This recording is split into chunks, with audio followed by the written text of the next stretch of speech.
Hi everyone, my name is Vandana Mehtani and today I'm going to move an Express database to Azure SQL Database free tier without leaving my existing developer workflow. Here's my application database running in SQL Server Express.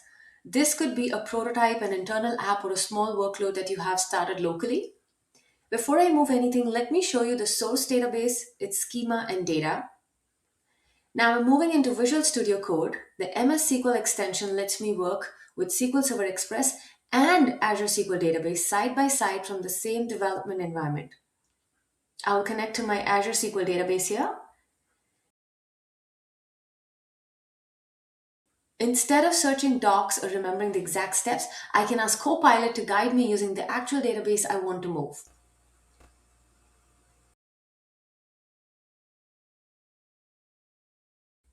Now both databases are visible in the same Object Explorer, and I can validate that the schema and the data moved successfully.